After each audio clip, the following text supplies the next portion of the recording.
order the City of Wyoming regular meeting for December 6th, 2022. Let the record reflect we do have a quorum.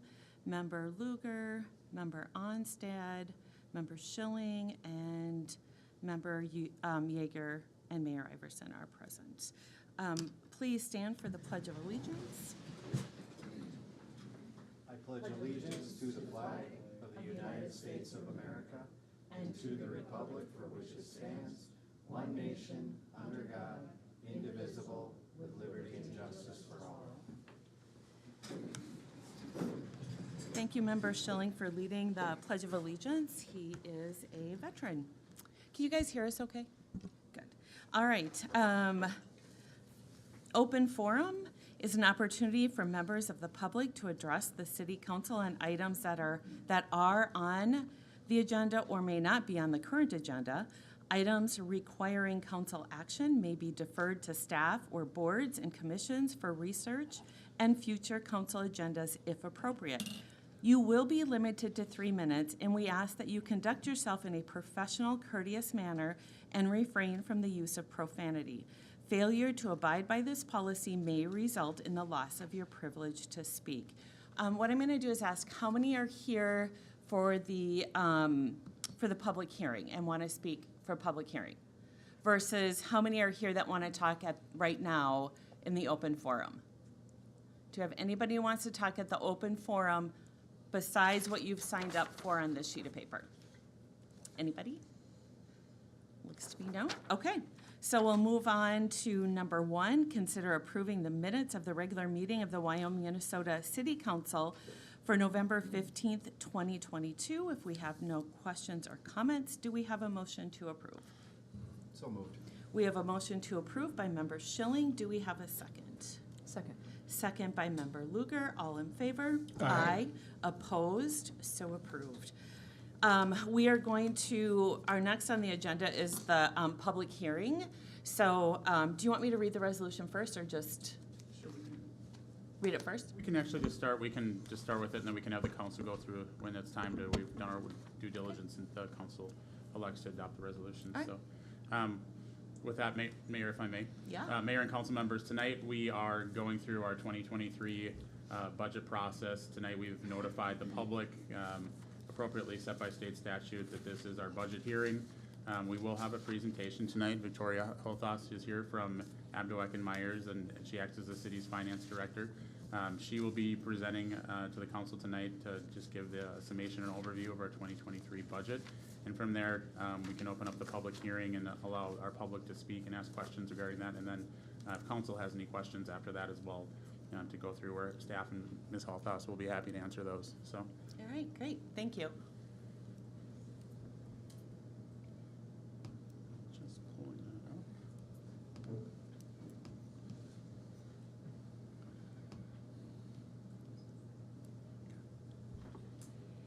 Good evening, Mayor and Council. Do I need to turn this on? Okay. Vicki Holtos with Abdo Financial Solutions. Vicki, can we make sure, can you guys hear in the back? Can you hear what she's saying? I think it's.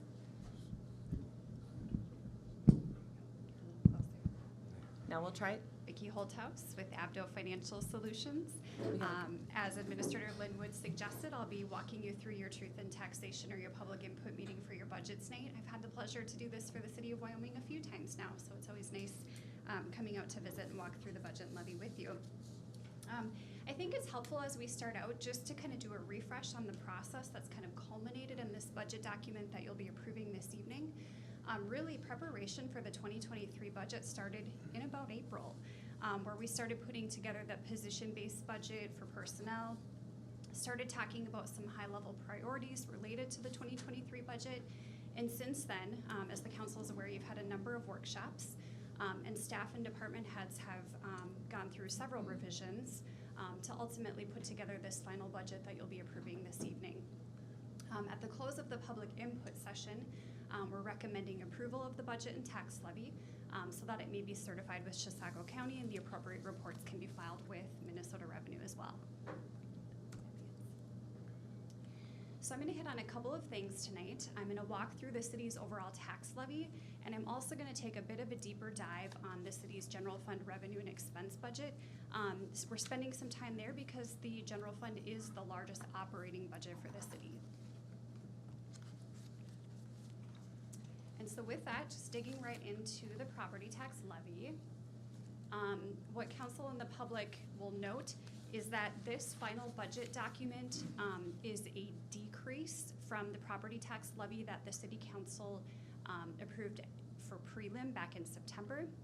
So the preliminary levy is always the highest, or the ceiling, that the city can adopt. From there, we have the opportunity to continue to refine the budget and decrease it for the final budget in December, but we certainly couldn't raise it or lift it beyond what we had presented back in September.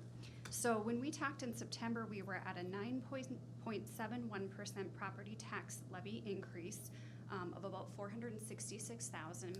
And this final property tax levy is going to be a $333,000 increase, about 6.94%. And there's a few different levies that make up the city's overall property tax levy.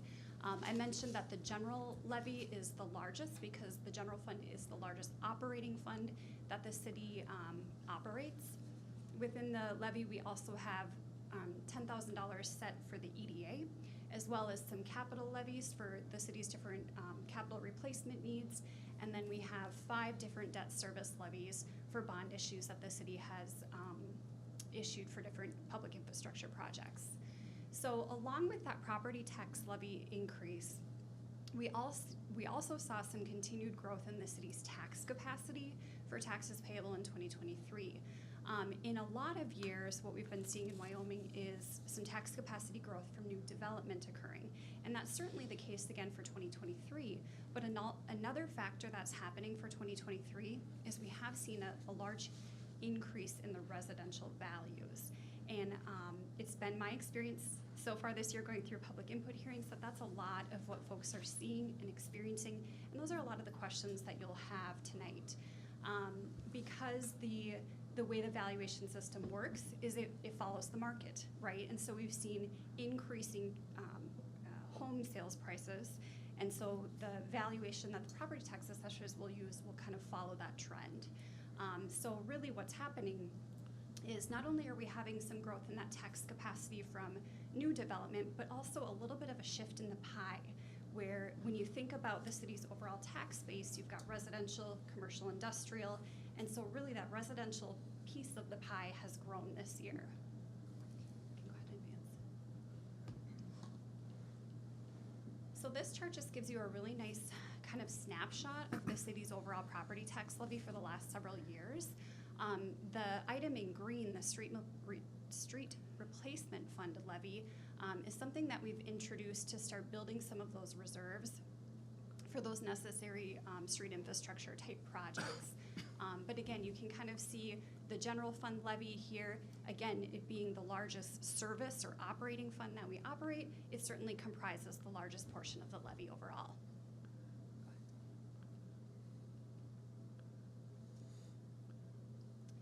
So I have 2 different scenarios that will kind of highlight the impact of what I was talking about with the property tax levy change, as well as the city's overall tax capacity change. So if we weren't seeing the trend that we're seeing in the residential values this year, and that tax capacity growth that we had seen was really just coming from new development, this is a likely scenario that you would have seen happen with a typical tax bill, meaning that because the city's levy only increased by that 6.9%, but the tax capacity had grown so much, it's likely that because our tax rate fell, property owners would have seen a decrease in their property tax bill because of that. But if you switch to the next slide, this next one is a more likely scenario because property owners or residential property owners have experienced some larger increases in their valuation this year. This slide depicts a little bit more of a realistic scenario of how that property tax levy some examples of the city tax bill for a few different properties within the community. Something that I want to note as well is our team does a survey of local governments as well in terms of what property tax increases for the upcoming year are. And what we're seeing this year is a community like Wyoming is on the low end of what the property tax increases communities are experiencing is. They range anywhere between 5 and 20%, with a large share of them being double-digit increases this year. Again, oil costs, supply chain shortages, as well as labor demands putting increased pressure on community budgets this year. Go ahead and switch. Now I'm going to walk through a couple different scenarios that will just show you the interplay between the property tax levy and tax capacity. So in this first scenario, what it's showing is what would happen if we kept the city's levy the same. So in this scenario, if we would have kept the city's levy the same at $4.8 million, based on the tax capacity growth that we saw, the city's tax rate would have decreased about 8.31%. Again, the council, through deliberation at the last several workshops, wanted to go to a scenario that blended things a little bit better, recognizing that that tax capacity we saw wasn't all from new development within the community or expansion of the tax base, but perhaps a little bit more of shifting of the pieces of the pie. Switch to the next one. So in this scenario, it shows what the impacts on the levy could look like if we focused on keeping the tax rate the same. So in this scenario, that tax rate stays at 44.96%, and because of the tax capacity growth, again, the city would have been able to theoretically increase its levy by $1,088,000, and that tax rate wouldn't have changed. But the third scenario depicts a little bit better that balancing that the city council did, recognizing that we had some new growth in the base, but also those trends in residential values. So here what we have is that $333,000 increase in the levy combined with that $2.4 million increase in tax capacity. We were able to drop that property tax rate down to 39.1%. Go ahead and switch one more time. And so with that, I want to dig in a little bit further to the general fund revenue and expense budget.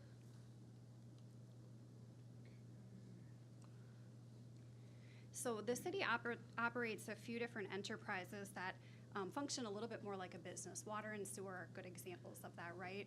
We have a saleable product that we're kind of producing for consumers there. The city's general fund, however, is largely a taxing fund because it's very service-oriented. That's where we account for public safety, like police and fire, city administrative services, building inspection, general public works and streets. Those are all types of examples of the governmental services that we budget for in the general fund. So this is just a really nice snapshot of the revenue budget for the general fund. Again, a lot of things, I don't want to call them fixed, but we don't see a lot of change year over year in different aid that the city is receiving or different charges for service that we're billing out. And so again, property tax revenues are used to kind of augment the cost of services in the general fund. Switch. And then this chart depicts those different departments that I mentioned we account for within the general fund. So a couple of key points here.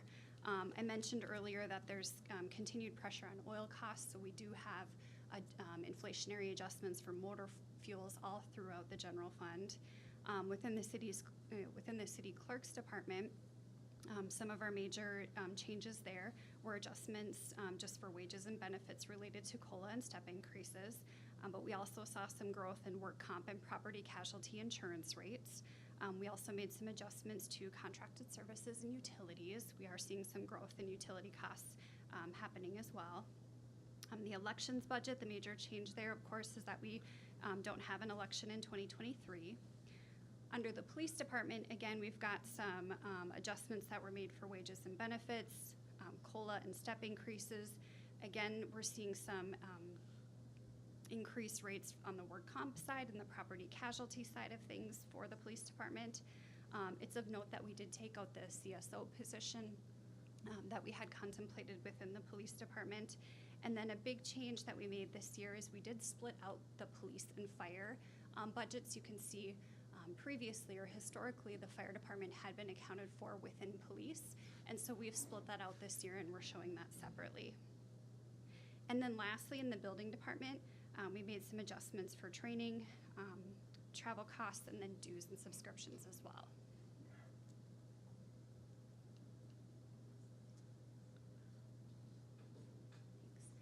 And this just shows another graphical illustration of the city's general fund and the different departments that make up the overall budget. Again, with public safety being one of the largest services that we provide within the general fund, it's depicted in the chart that way.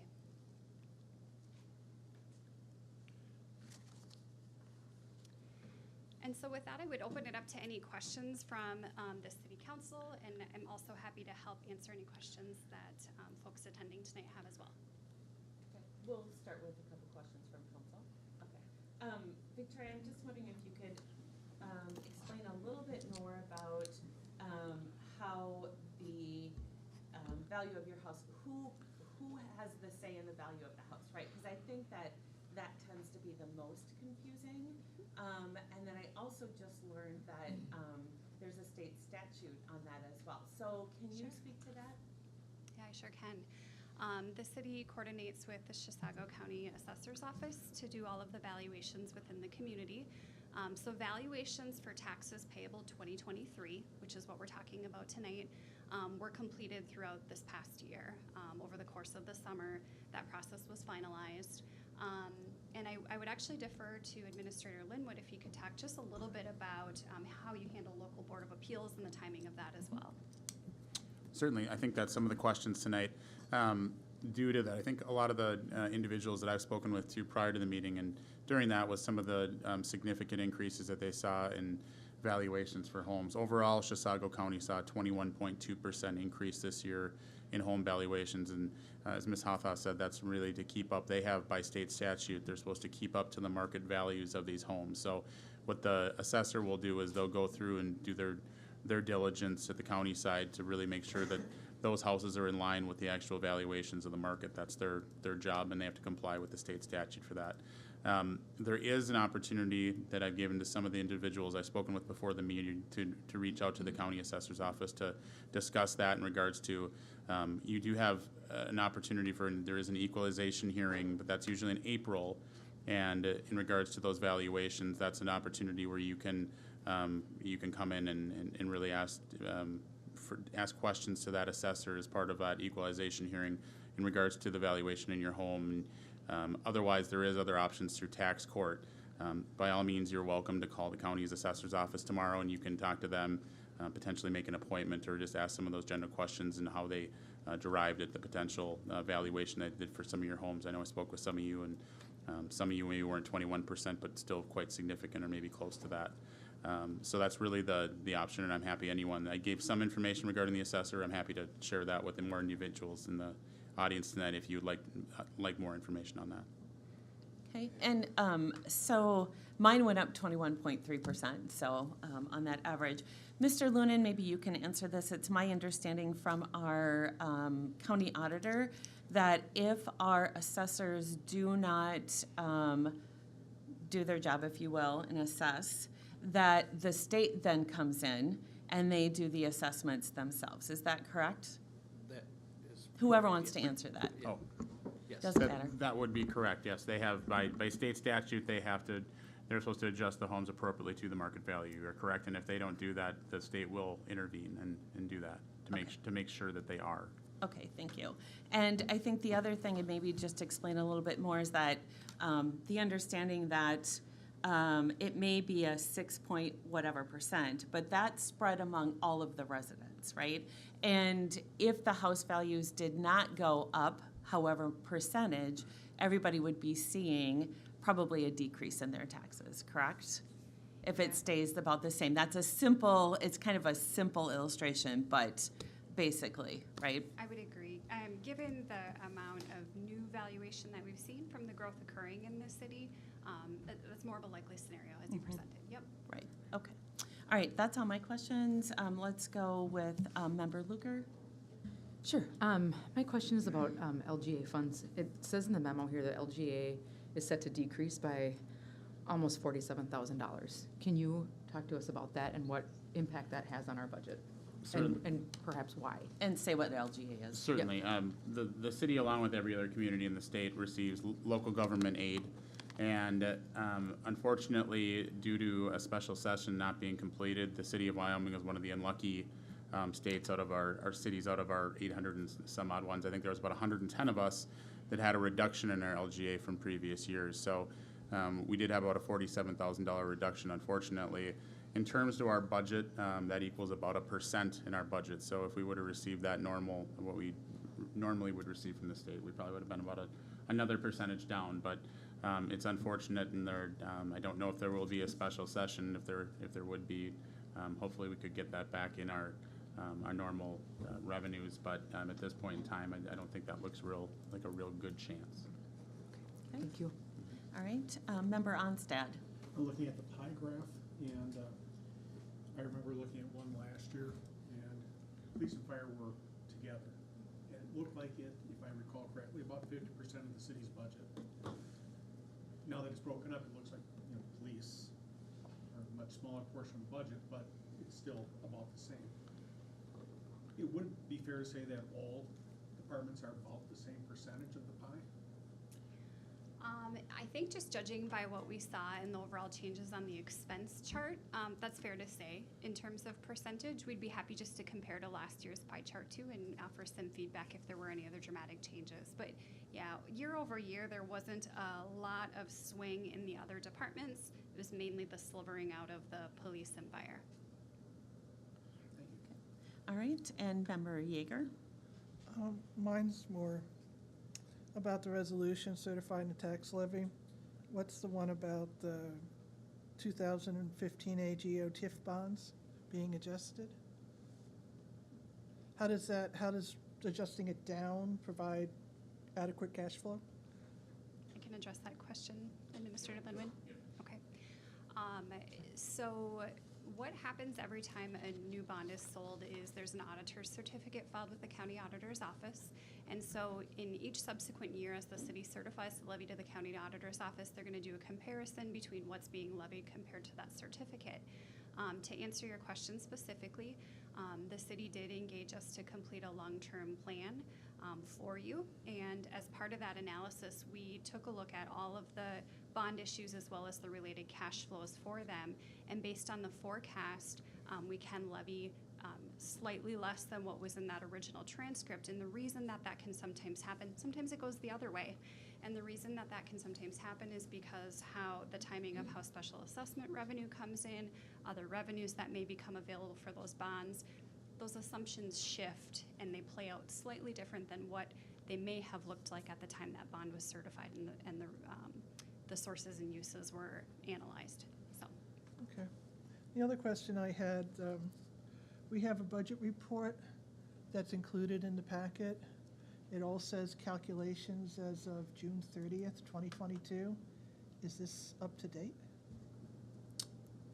The budget documents, that might just be an error in regards to the date. That should be the latest budget that has been submitted and gone through by our staff Okay. and Abdoak and Myers. I'm not sure why the date is identified on that. And certainly council can always bring that to staff prior to the meeting if you have questions regarding that.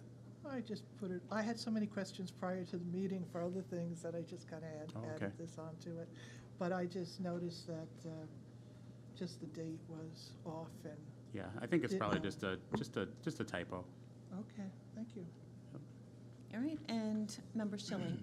I actually had the LGA question. I saw that we reduced that when I was reviewing this, and then I wasn't very happy with that naturally. And then I saw the news headline today from the state of Minnesota that we are 17.8 billion over in surplus.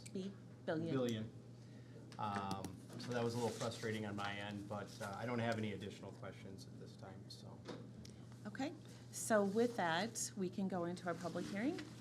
All right, we will need a motion from council to go into a public hearing. Who would like to make the first? So moved.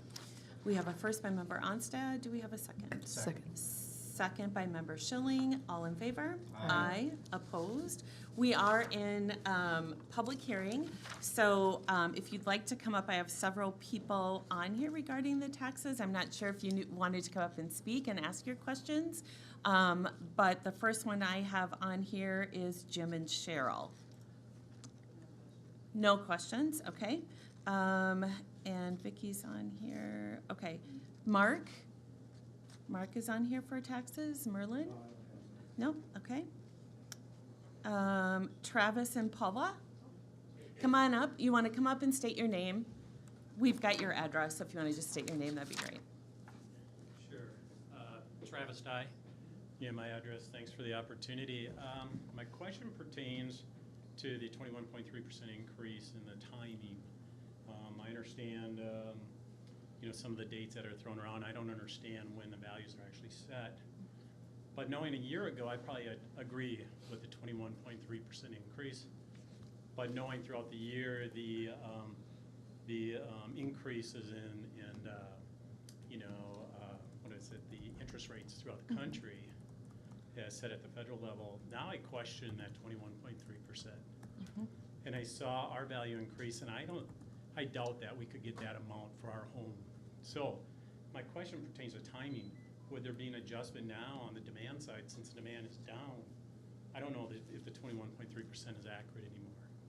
Yeah, That's kind of where my question goes. Yeah, no, that's a great question, which is why I asked our county auditor that same question, because I feel the same way you do, right? That now, given the market, why doesn't it go down, right? And so if either Victoria, you have anything, or Mr. Linwood, you can answer that. Whoever can, that would be great.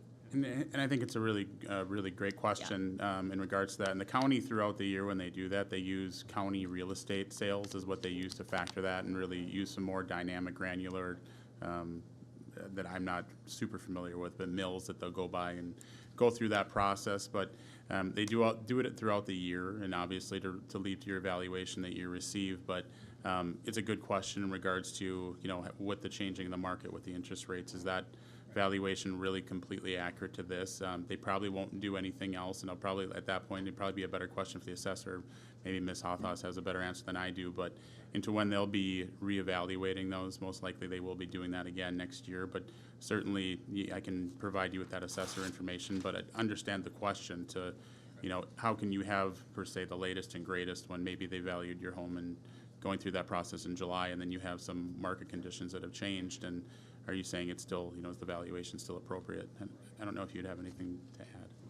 Really nothing to add, because the trends do just follow the market, so there's a little bit of lag there, making those adjustments based on sales comps. Sure. And so I would assume that any valuations that they'll do in this next go around would start to reflect any changes in the trend.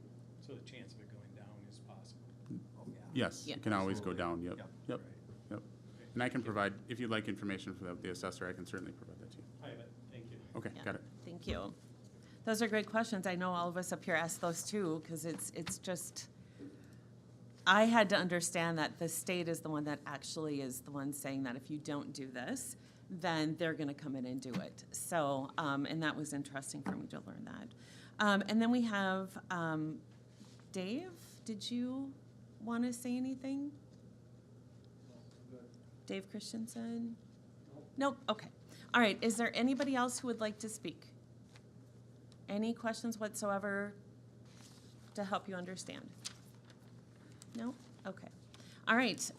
So with that, we will close the public hearing. Do I have a motion to close? So moved. I have a motion to close by Member Onstad. Do we have a second? Second. Second by Member Luger. All in favor? Aye. Opposed? We are now back into closed session. So we're going to go on to number 2. Open, sorry, an open session. You'd think it was my first meeting.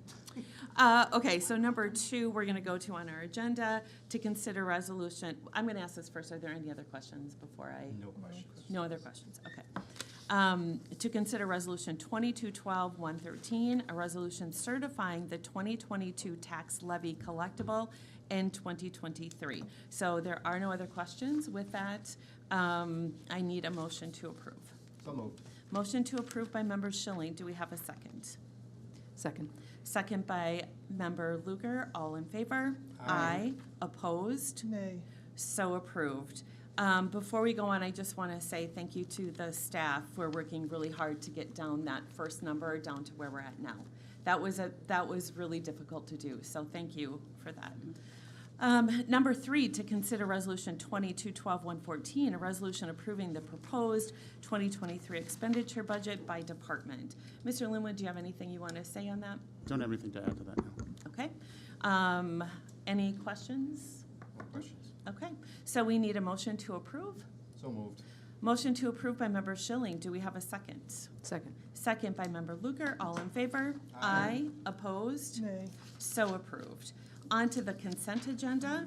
Number 4, it's a long list. Number 4, 5, 6, 7, 8, 9, 10, 11, 12, 13, 14, 15, 16, and 17. Does anybody wish to pull an item on the consent agenda?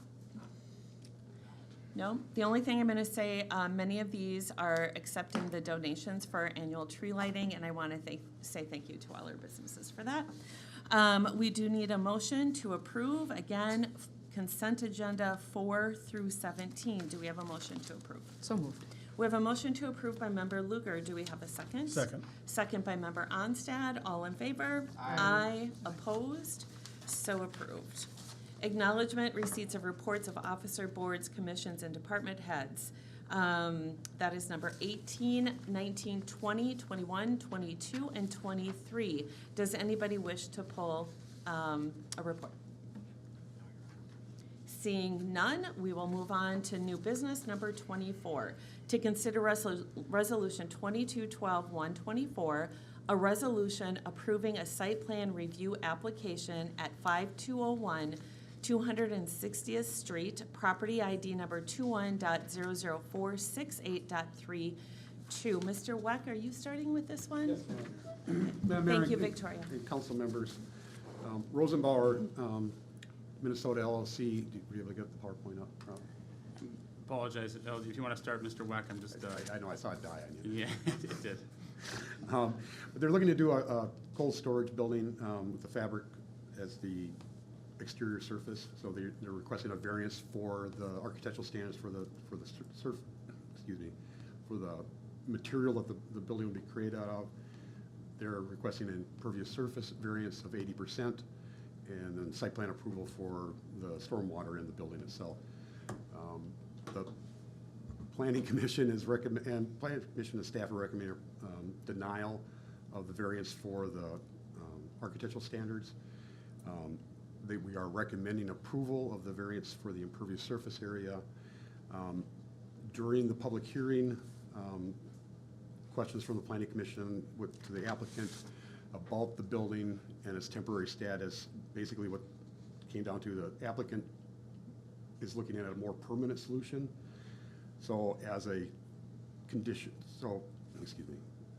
Planning Commission is recommending approval of the site plan to include the building, which is different from what the staff initial recommendation was, but allow the building to be constructed for 6 months and with a bond of, I think it was $11,500 to be provided to make sure the building is taken down after that 6 months is over. They will need to come back for site plan approval for a new building when that happens. So, there was a PowerPoint. So we can go through this so you can see if you like, or we can. I'm interested in seeing the first original fabric. Okay, so that's. Versus. Yeah, I think that's one of the last slides. So it's zone industrial, it's meeting those requirements. Again, the stormwater basin expansion, the temporary fabric storage building, and then they're removing some concrete pavement.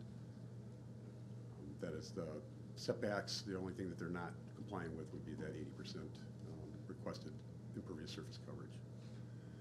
So the next slide. So there's an example picture. I'm not sure if that's exactly what the fabric that they chose would look like.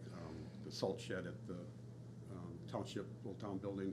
That's another fabric type structure, built a little bit differently, but still kind of the same thing. Again, fabric is not one of our approved architectural materials. Okay. And then the one that, the hard surface one or the, Impervious surface area? yeah, That we're recommending approval of. okay. Okay. I actually have a question. Yeah. If I may. Mr. Weck, do we allow those tent structures in residential? If it's under 200 square feet, a building permit is not required, and they do not have to meet the same building materials as the home. Anything over 200 square feet requires a building permit, and the materials have to match the home. typically a lot of those buildings that you can buy in Menards don't meet wind or snow load Right, requirements. correct. So there's some issues with that too, with the Right. home residential ones. Alright. The commercial ones like this, before the building permit issue, we make sure that those standards are being met. Yeah, a lot of municipalities aren't allowing those because of wind and rain load, and they end up getting damaged and end up in the neighbor's yard because of just a basic thunderstorm, so they're not allowing them under that condition, so, thank you. Okay, Member Luker, any questions? No questions. Member Onstead? No questions. Member Yeager? Okay, regarding the impervious surface, what happened that caused Rosenbauer not to complete the work in? That would be something you'd have to ask Rosenbauer, I do not know. Okay. I know that the plans were never approved by the city engineer from their engineer, so I think that was part of the problem, is the plans never got approved, because their engineer never got his stuff together. Okay, so, but we're not gonna have a problem now? No, no, as long as those comments that the engineer has are addressed, and they're pretty minor. Okay, and as for the architectural standards, would a temporary storage facility be permitted if it were not covered in fabric? If it were according to code? From what our ordinance requires, zoning ordinance, site plan approval is required for the construction of any building. For site plan approval, they have to show that they meet the architectural standards, so no, they would not be able to do it as a. Okay, and then, I mean, to be honest, how do you approve a site plan that includes a fabric building after denying a variance for the same fabric building? A variance runs with the property, so that variance would have stayed with the property, so they could conceivably keep on building temporary structures that have a fabric on it. By denying the variance, then they don't have that opportunity. By doing the site plan review and making a condition of that approval, allowing them to build that building as a temporary building, and then also providing a surety to make sure that they take it down when it's over, after the 6 months is done. That's the difference between the variance and the site plan. Okay. denial and approval. See, I'm really not comfortable voting for a site plan that includes a fabric building, even if it is 6 months, after denying a variance for the same fabric building. It's like, if it's good enough to put up for 6 months, it should be good enough to give a variance to. I mean, it just seems like somebody trying to have it both ways. For me, it's either permit the fabric building or restore staff's recommendation on the site plan. Member Schilling? Am I misreading this? So the temporary building's already existing, correct? They put up the frame of it, and then they were Okay. given a stop work order, and here's Okay. where we're at. Okay. So now, based on the stop work order and the denial of the variance for the architectural standards, they have until June 4th, 2023 to remove it. Correct. Okay, I have no problem with that. Okay. That's okay. Member Onstead? This is similar to the shed or the greenhouse that we put up at the IGA. Is that correct? Similar but very different in the way, and the size and scope and everything else of it, so, yes. But similar. But also a temporary structure that we allow. Right. Okay. Member Luker? No questions. Okay, we do have 2 representatives from Rosenbauer here, so would any of the council members like to speak with them? No? I have no additional questions. Okay, I would have one question. sure. If you'd like to just state your name, that would be great.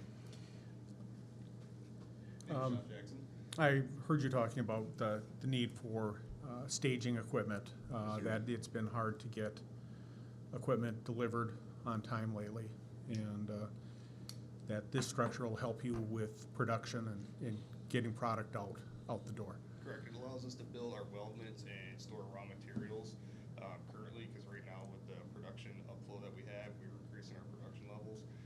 We're running out of floor space to actually store all of these components. We are working on a gated parts release, which will help us in Q1 and so on, but we got to get through our backlog of materials from there. So this structure is going to get us through the remainder of winter, prevent damage to materials and components that we already have built and made, so that we're not suffering any financial losses from what we're already fighting through COVID and everything else. So And looking to the future, you're planning on either renting a space or building a permanent structure? we're going to be renting a space is the intent by Q2, hopefully, and then is on top of that, then the tent would come down itself and clear that out and then adjust what has happened. I guess in 2009. I can't speak for what happened there. I didn't even know the company existed, so I'm not gonna lie to you. But I can't speak on that. But yeah, the goal moving forward is to try to get that cleared out, straightened out, and get back on track. Thank you. Any other questions? All right, thank you. Thank you. Appreciate that. I guess I'm just gonna say we have a planning commission for a reason. We have ordinances for a reason. And we can't just change things without going through a process and procedure. And that's what planning commission has done with this. So I'm okay with the recommendation from planning commission and what they came up with. So You that's see, my opinion. I would disagree with that, because you are changing our ordinance. This isn't the first time that we've forgiven architectural standards. We did it a couple months ago for the Dairy Queen.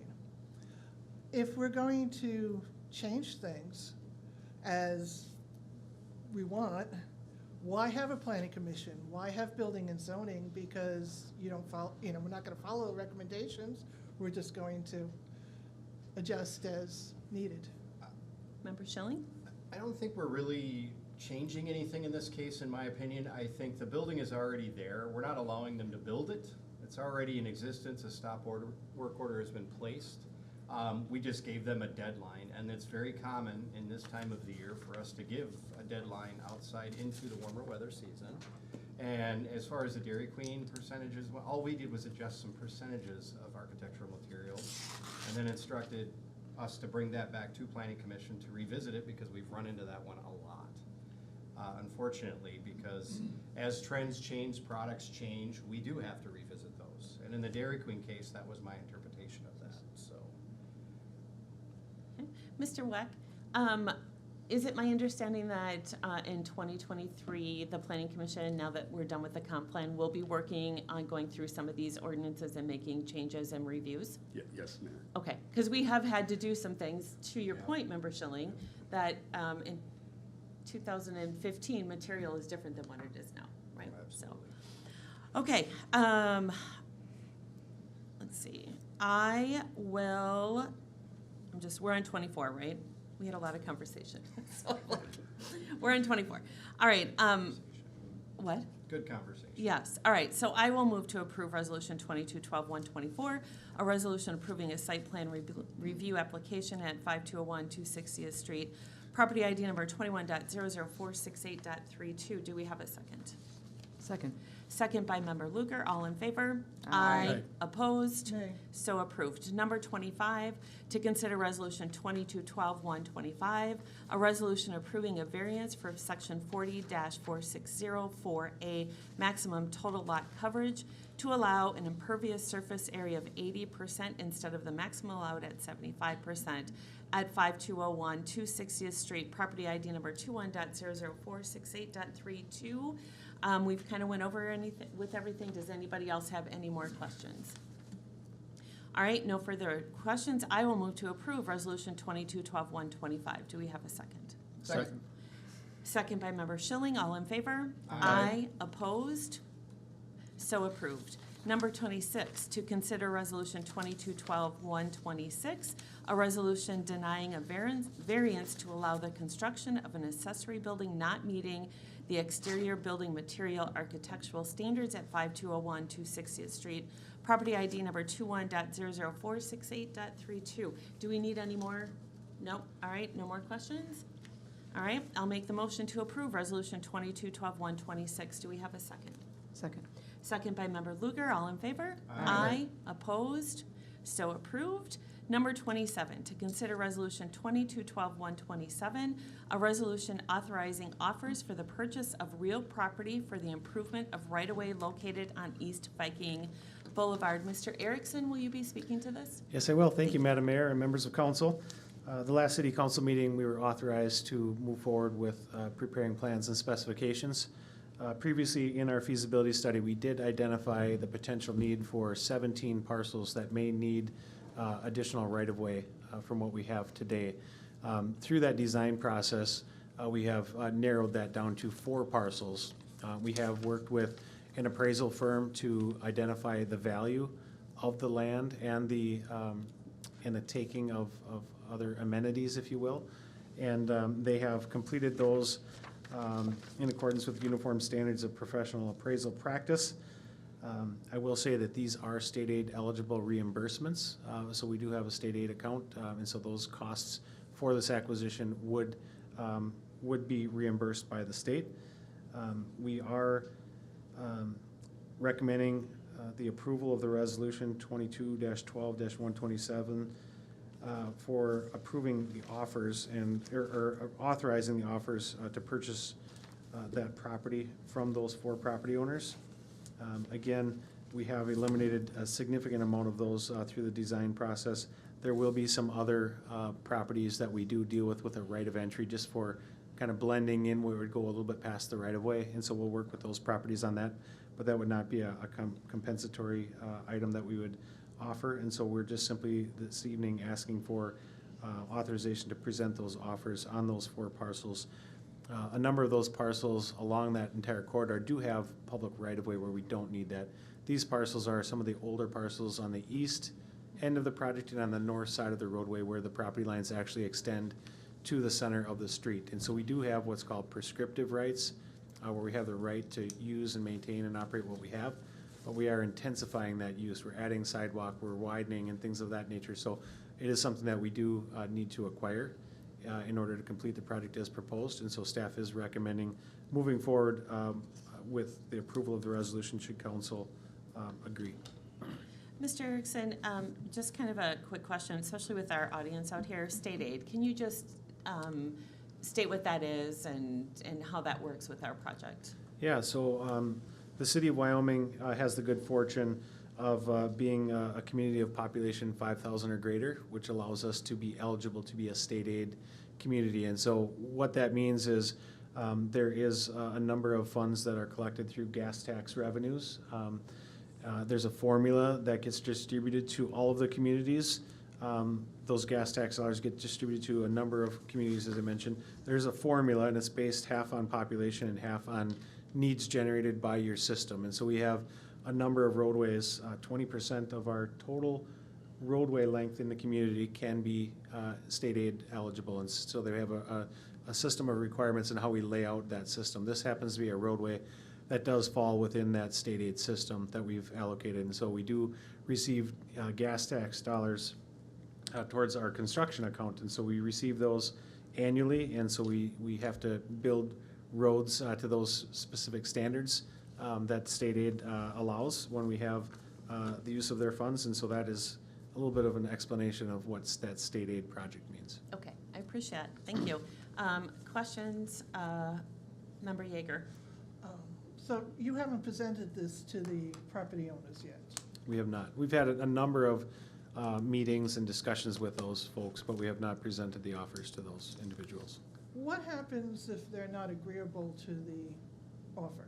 So what we have this evening, and it's a good question, what we have this evening is authorization with these dollar amounts. And if there are, one, we do have the ability to eliminate portions of our project should they not want to move forward. We're not asking the council to consider condemnation or anything like that. We're not proposing that. And so it is something that if there was a change to an offer that we felt was necessary based on valid information that they brought forward, we would then need to come back to the city council and receive that authorization to change that offer.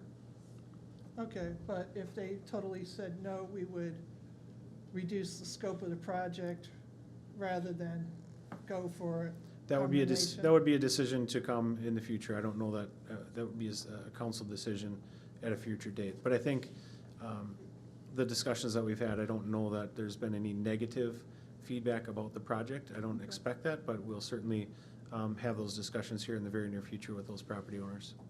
Okay. Member Schilling? No questions. Member Onstad? Just looking at the parcel numbers and where they are on the map, and they do seem to be kind of spread out throughout the project, unless I'm reading them wrong on the map. It's not like a series of adjacent properties. Is it just that these properties were mapped out a while ago and they're just longer than the neighbors? Yeah, there's a number of different criteria, but they are all on the east end, the more older portion of the larger lots that weren't previously platted on that north and east side. Okay. Yep. All right, Member Luger? No questions. All right. So we do need a motion to approve Resolution 22-12-127, a resolution authorizing offers for the purchase of real property for the improvement of right-of-way located on East Viking Boulevard. Do we have a motion to approve? So moved. We have a motion to approve by Member Luger. Do we have a second? Second. Second by Member Onstad. All in favor? Aye. Aye. Opposed? So approved. Number 28, to consider a council work session on December 13th, 2022 at 5:30 PM. Mr. Linwood? Thank you, Mayor and members of council. Staff is requesting the city council tonight hold a council work session on December 13th at 5:30. We have been working with Wold Architects in regards to the public safety building, and Wold is asking for, to have the council provide some input in regards to our finishes and designs on the interior of the building, as we've gone through a lot of the components of the operability of the building, but they'd like some input from the council regarding some of those finishes and colors and the way it could potentially look. So we are asking for that work session at 5:30 on December 13th. We anticipate that will be about approximately an hour. We don't anticipate it'll be a real long one. Also, we do have a planning commission that night at 7 o'clock, but there is some urgency to get this looked at sooner than later. All right, council, can everybody I check have their? a couple of questions on it, Okay. though. Is there going to be anything else discussed besides looking at finishes and fabric swatches? That's the only thing that we're putting in to the council tonight. Okay, so my question then is, wouldn't that be better left to the people who actually gave input in designing the building? I mean, I don't think Chief Bauer would want me decorating his office. He may not like my taste. I think it's fairly normal that even though the staff and has worked with them to provide the operability and the functionality of the building, I think it's not a fairly normal exercise to make sure that the council, since you're going to have ownership and if the building were to move forward, that the design and the interior is something that you walk into and you don't go, what is this? I think it's important to have your input on components of the project. So that's the recommendation from Wold and the recommendation from staff. So it's normal to have council look at fabric swatches. That's in regards to what Wold the architect is saying, yes, that they do. We do that with a lot of communities, correct? Okay. Well, I'm gonna say this, if there's marble and granite and marble pillars and all that, I'm gonna be like, no. So it is a good thing that we look at it. I mean, I think that's important, right? So, Did I you ask for also, marble? I also think, Okay, granite at least? well, we wanna make sure, right? We need to look at that. My other thing is, I know it's important that when we toured different public safety buildings, I never knew this, like you have tile on the walls, so your guns and all that kind of stuff don't mark up the walls. Like, I never would have thought about that until I saw that. So I personally think it's important, and we are the stakeholders in this. So we're the ones that are deciding on this and what goes into it. So obviously, we've had input already from public safety. So any other questions or comments? I would just add a comment, it's very, very common. Staff typically picks out everything in their areas, their things, and then they present that to the city council. It's not normal in my experience that the council comes in and says, you know, Chief, we're gonna change the carpet in your office, but it is something that traditionally is presented to us as a council, just to kind of, a second set of eyes on it, for the reasons stated. Yeah. Holy moly, what's this? So, Yeah. yeah. And Mr. Schilling, Member Schilling, works in other cities, so you Right. kind of understand how that process works. Okay, does everybody have that, does that date look good for everybody? I'm busy that day. I have another meeting. Okay, anybody else? I have another meeting, but I will make it. Thank so, you. Anyone else? So it looks like we are for the 13th. Yes. At 5:30. We do need a motion to approve the work session for December 13th, 2022 at 5:30. I'll make the motion. Do we have a second? Second. Second by Member Luger. All in favor? Aye. Opposed? So approved. We're going to do council reports. Let's start with Member Yeager. Okay, I attended the sewer commission meeting, I attended the county broadband presentation, I attended the East Viking neighborhood meeting, and I attended the tree lighting ceremony where I didn't even notice it was cold. So thank you all for taking the time and coming up to the meeting tonight. Appreciate it. Thank you all for watching. All right, Member Schilling. I actually have no report. I missed all the fun stuff over the last week. Thank you for those that came in today and those who are watching. And, Right. have a great holiday. All right, Member Onstead? I attended planning commission and I attended the tree lighting where I did notice that it was very cold. All Dress right. warm. You had to dress warm.